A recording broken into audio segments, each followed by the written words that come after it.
The Wendigo was gaunt to the point of emaciation, its desiccated skin pulled tightly over its bones.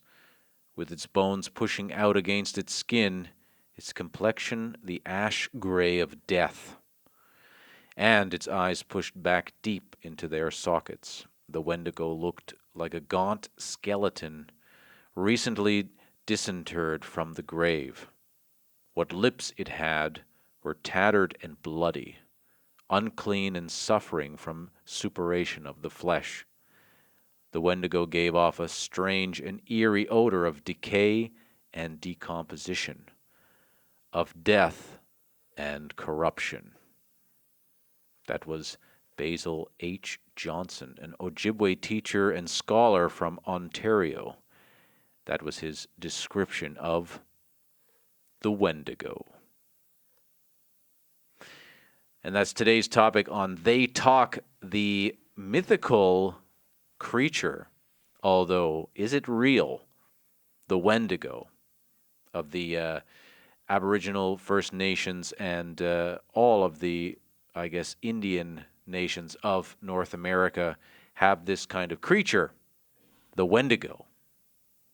And it's quite an interesting and scary idea when you dive into it, and that's what we're going to do today on They Talk. But before we do that, before we talk about all of those horrific things, we would like you to subscribe our channel, maybe give a like to our video, if you like this kind of subject. We have more, especially of this season 2, we talk about all of the supernatural phenoms, events, creatures, even demons and witches we've been known to talk about. So check us out on our YouTube page. Go to the Facebook. Might as well like that page too and order it. Instagram, Twitter, whatever not. And if you have subscribed already, remember to hit that bell for notifications so you don't miss any of our weekly Saturday episodes about the subjects at hand. But today we're talking about this Canadian Wendigo monster, or is it a monster because there's a actual description of sickness or illness that is Wendigo Psychosis. Yeah, I guess it seems to come in many different forms, in a physical manifestation of some kind of monster. It can also possess, I guess, a human, or maybe also possess an animal of any kind, and can also, I guess, be some kind of sickness or disease. But in popular culture, some people might have heard of the Wendigo through Marvel Comics. Right. And specifically also Canadian superhero, the Wolverine. And with his first appearance coming, the Hulk, the Incredible Hulk, was fighting the Wendigo. The Canadian government, I guess, force, Alpha Flight, basically, I guess, has sent the Wolverine to assassinate the Hulk while he was fighting this Wendigo. It's an interesting thing, and I think Wolverine has fought this Wendigo quite a few times in the comics, and the actual comic book, I guess, artistic rendition of the Wendigo is not so scary. It's kind of basically a white Bigfoot type character, which I guess is also what a lot of people have, I guess, Bigfoot aficionados would be, I guess, saying that the Wendigo was the native peoples of Canada and upper United States. I guess that was their word for Bigfoot. Yeah. Possibly. There's the Yeti as well from other cultures, and Bigfoot, I guess, more commonly known. But the Wendigo. Yeah, but the Wendigo here, like, I haven't heard Bigfoot to actually eat people as such, and maybe not Harry and the Henderson. You remember that? Yeah, I guess I remember that one. Vegetarians. What's the one with John Lithgow? Yeah, I love that movie. I loved that movie as a kid. But now mentioning movies and Wendigo, one of my favorite popular culture portrayal of the Wendigo and Wendigo myth is actually in the film called Ravenous from Yeah, the that's 90s. really cool. Directed by Antonia Bird, fabulous horror, dark comedy / horror flick about cannibalism. Yeah. And if you haven't seen amazing performances by Guy Pearce and Robert Carlyle, to mention few, and I think there's even a former WCW champion. Ah, yeah. Uh, can we call? I guess we have to officially call him that. Yeah. So David Arquette. David Arquette is in it, and lots of other folks that are, movie stars. Yeah. It's funny, it's scary, it's disgusting, and it's magnificent. Even the soundtrack is amazing, and one should really check it out. And I think I heard first about Wendigo through that film. But why don't we go into the actual myth? How Good idea. North American Aboriginal people, the native people, or North American Indians, if you are apparently politically incorrect. But there you go. Yeah. I guess Aboriginal peoples, they have seen this in also quite a few different ways as a manifestation of a spirit. It's in kind of this. I guess we can talk about the different cultures in Ojibwe, in Cree, Naskapi, Innu as well. These Wendigos described as giants, basically larger than human beings. So yeah, I've seen illustrations where they are like as you described, it, giants at least 2 times human size. Right, and there was this idea when it would eat a person, it would kind of grow to, I guess, grow in corporation to the size of the person that it that it ate. So if it ate like a little kid, it would just grow a little bit. If it ate like a huge dude or whatever, it would grow much bigger. Right. So, I guess it could never be, that hunger could never be fulfilled. So it was like endless hunger. Right. It needed more and more and... Gluttony, I guess, is the Christian word for it. Okay. I think that's one of the deadly sins too. Yeah, well, there you go. And that movie Seven was depicted that pretty horrifically as well. All these good movies, but they were always extremely thin. Yeah. As well. So it was an interesting idea that they were starving all the time, no matter how much they ate. Right. So they were kind of like, if you would convert that kind of creature into, let's say, more modern religious themes, it was kind of like this embodiment of sins. So like gluttony and greed, over access, eating or wanting more and more and more and more. In a way, it's greed. Right. Yeah, I guess. And greed and gluttony. Yeah. In a lot of ways, they're very similar. Yeah. So it was that kind of idea, and it was constantly searching for new victims. But there's also this idea that it can possess humans. And turn them into cannibals, I think. Right. Yeah. So, and give them that kind of like greed and gluttony kind of idea. And this is the way that I came to know how Wendigo is. Right, yeah. Or he would be, or it would be. And this is what the Ravenous, portrays, that the people eat other people, maybe not to spoil anything too much, but to survive or for some other reasons. And it becomes this, what was the word that you used? Like gluttony, like the greed. They need to have more and more. They can't stop, and it's and then they explain these old North American myths about it, and like you just described it, it's exactly like that in the film. Yeah, that they have this thing possessing them. Yeah, they can't stop. They feel like if they don't eat human flesh, if they don't cannibalize, then they will die. So that they need to eat and humans to survive. and it gives them like life power, Yeah. like a life force, life power. Like they get more energized and they're more stronger and they feel more better about themselves, and so they need more of it. Yeah, exactly. Yeah. So I mean, this I guess it does like change from nation to nation, and from probably it was used to explain a lot of things. Maybe when people would go into some kind of psychosis, like we'll talk about the Wendigo Psychosis, Right. like you That's a mentioned really earlier. interesting Yeah. part of this whole thing.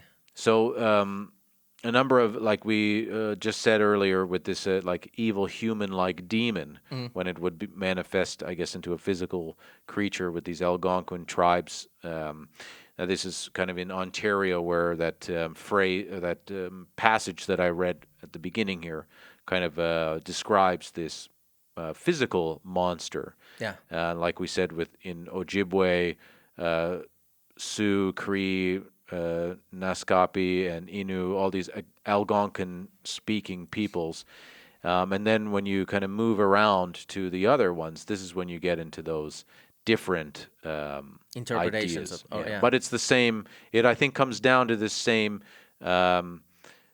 people-eating monster, whether it's a physical being, whether it's a possession of some kind of evil spirit, or like a sickness. And in the some interpretations of the legend, there was that it was a physical monster with, as it's here, like extremely tall, with yellowed, rotting skin and sunken eyes. Yeah. Hang out in the freezing forests and lurk their victims there.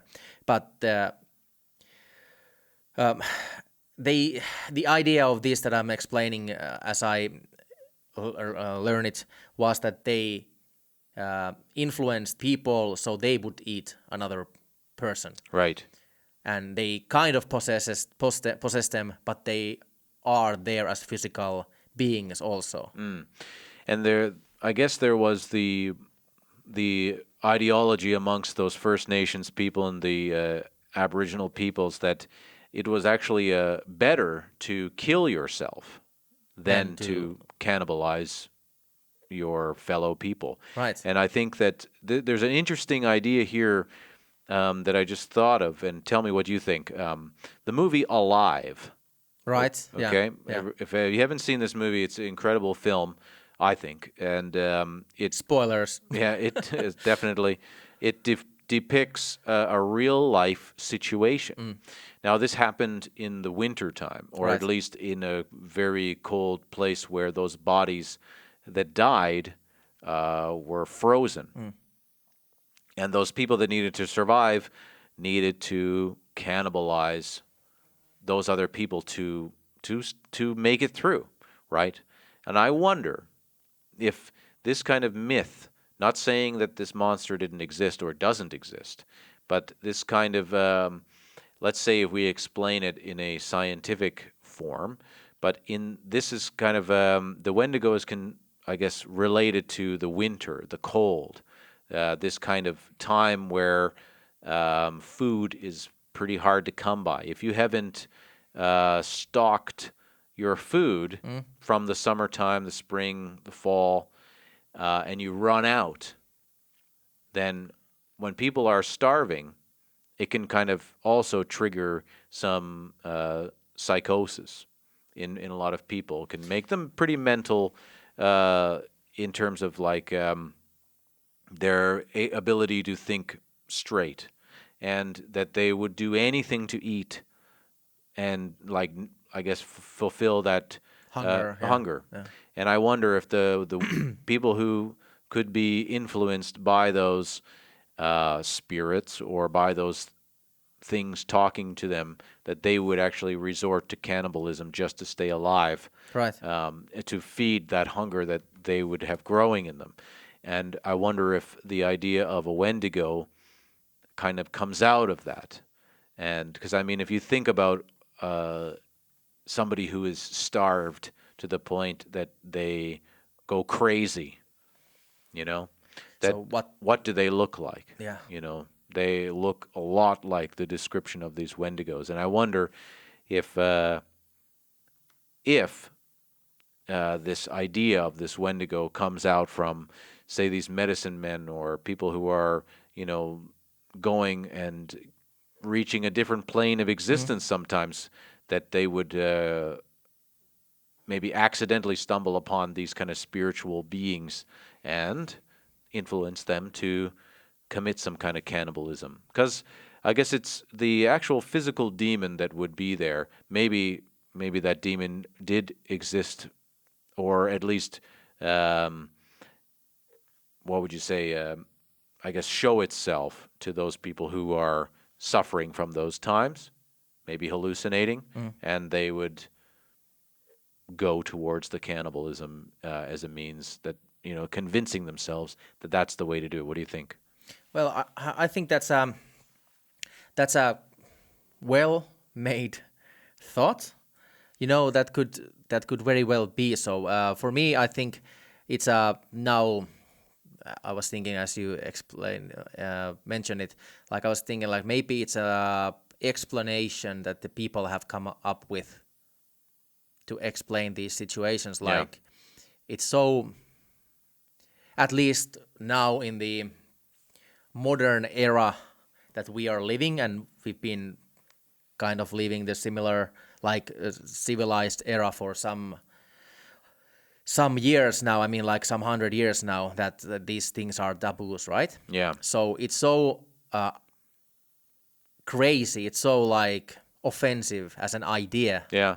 That people have come up with these kinds of explanations, and maybe the old like these First Nations and those folks told these kinds of stories to basically warn people not to do it, or not to go there, or explain why these crazy things would actually happen, because no human could do it, right? Yeah, well, it's inhuman. That is a very good point. I just not to ruin your No, but that's what I'm trying to give that real world explanation as to what might cause such psychosis, whether or not these evil spirits exist or not.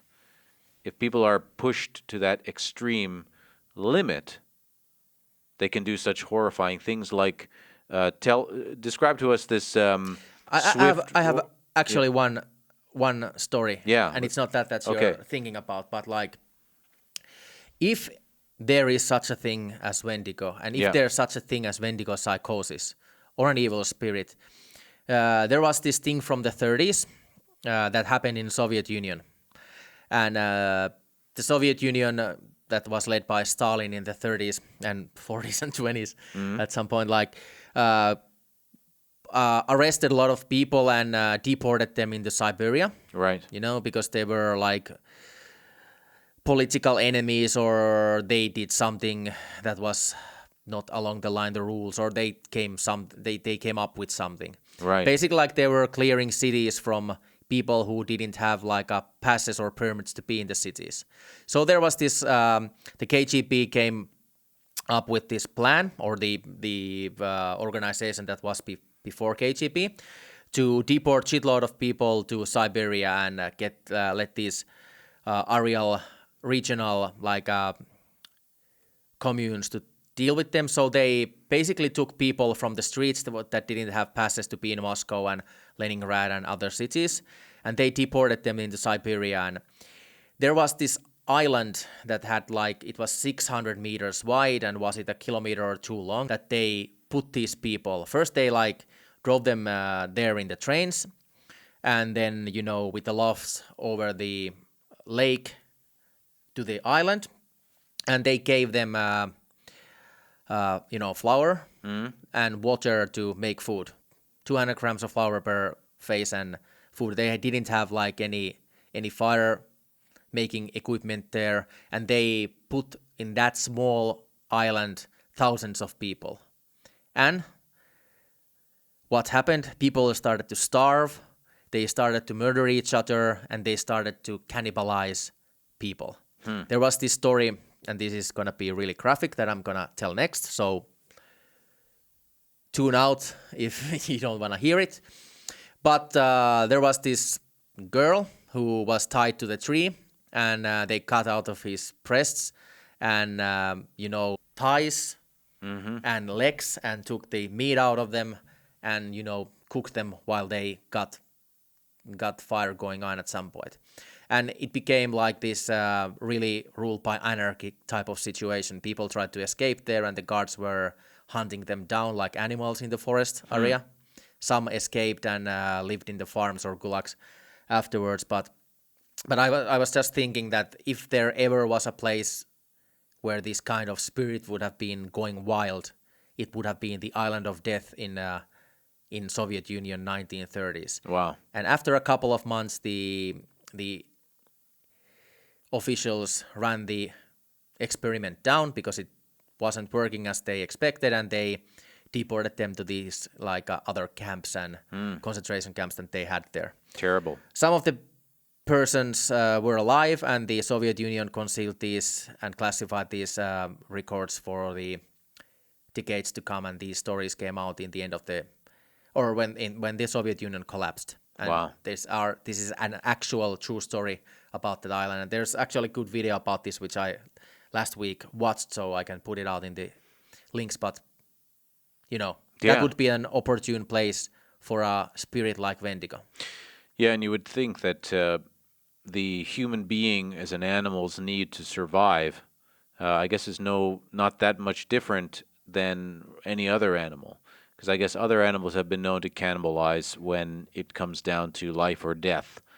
And it's one thing when it's a bunch of random people that, in the idea of that Alive movie, and they're already dead and it was an accident and that kind of thing. And in this situation that possibly nobody's really related or doesn't really know each other that well or whatever, and you can kind of justify it. But when it comes down to family members, which is this case in 1878, Swift Runner. Swift Runner, yeah, where his family and him were starving, and the eldest son had even died from starvation. And they were at least 25 miles away from emergency food supplies at the Hudson's Bay Company Post, which is in, I guess, northern Ontario. Pretty nasty weather in those areas as well. Has been known as the coldest places in the world at many points in recent history as well. And I guess it drove him to the point where he was possessed and had this Wendigo Psychosis, as it was, I guess, determined, and he butchered and ate his entire rest of his family, including his wife and 5 children, just to survive. And it puts you into that kind of thing, like, are human beings, are we actually really that civilized, or is that just a role that we're playing to, with this manners and these building things and recording podcasts and video casts and things like that?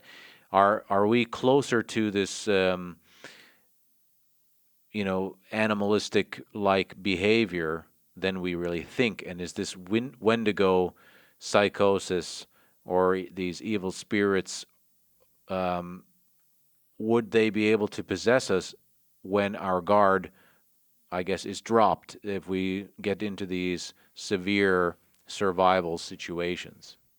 So it's a pretty crazy and horrifying thing to think of. Like, if it comes down to it, and you have the opportunity to survive by Could any of us do it? By those kind of means. Yeah. Or would you just kill yourself? Or would you die of starvation? Would you just try to find another way? Where is that tipping point? Yeah. Where is that point where this Wendigo spirit finally gets you? Finally convinces you that this is what you got to do. It's an interesting idea, and I don't know. Of course, you can't really know what it is.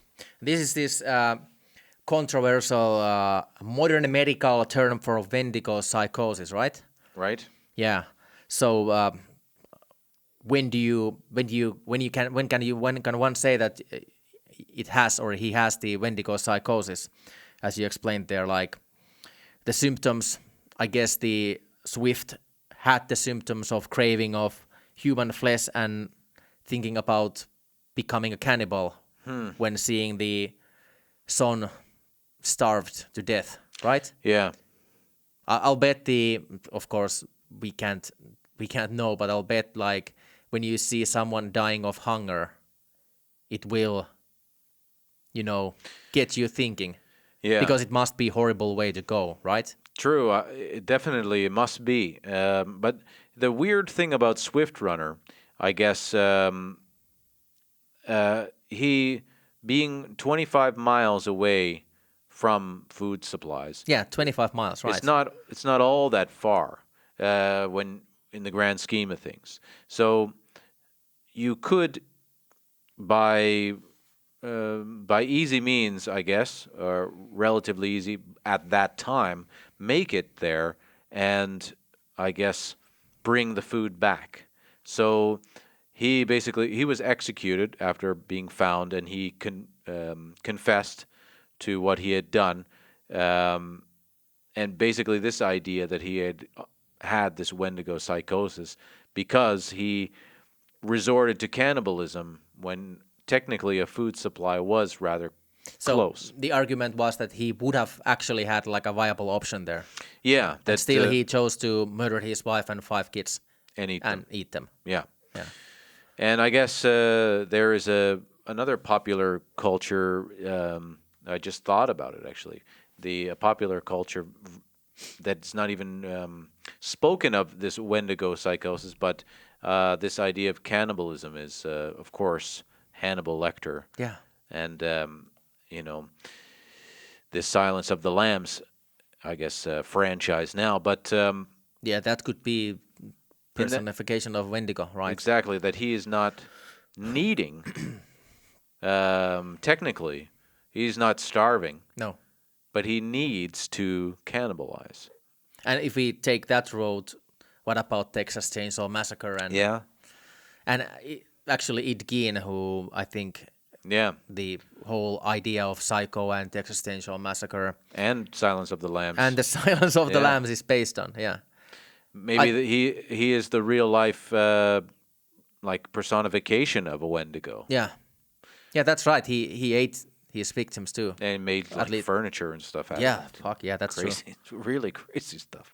So I mean, if you think about it, is that movie, let's say Alive, is that a depiction of actual Wendigos when people are seriously needing to cannibalize to stay alive? Right.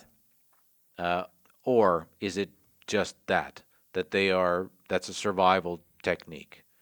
Or is it all the way down to when people become evil, like Ed Gein, like this Swift Runner, right? Like Hannibal Lecter, as a fictional character? But and in the extent the craziness that went on the Island of Death. Yes, and countless other situations as well. Yeah. So it is a really interesting idea and a horrifying one as well. So the Wendigo. Yeah, I guess now it's your turn to tell us what you think, or do you have stories about Wendigos? What do you think about our assessment of the situation of Wendigo? Hopefully you don't have first-hand knowledge of this Wendigo situation. Yeah, but tell the police if you have. Yeah, but can you think of any other, I guess, popular culture situations that could be actually depicting a Wendigo or Wendigo-like psychosis or situations? And did you realize it beforehand? Or is this now news to you? For me, I originally thought the Wendigo was only a physical monster, a Bigfoot-type creature. And then you had the other thing that you thought it was basically only a possessing spirit or an idea or a psychosis. Right. Right. So, but in fact, it is all of that and more. So the Wendigo is definitely one of those crazy and one of the most, I guess, terrifying creatures that you could ever imagine running into or having some kind of confrontation with. So stay away from the forests in the winter. Let me tell you right now. But yes, that was They Talk, and we're talking about the Wendigo today, and other supernatural craziness is coming and has also passed. So check out those past episodes and be sure to subscribe so you don't miss any more of these crazy, supernatural, occultish like episodes of season 2 that we're on at the moment. And definitely comment and join and talk to us about these types of topics. We want to hear from you. Let us know what you want us to talk about. Subscribe, Facebook, Instagram, Twitter, all of those wonderful things. Give us a like if you like it. And that one super important thing to help us out is... Ring the bell!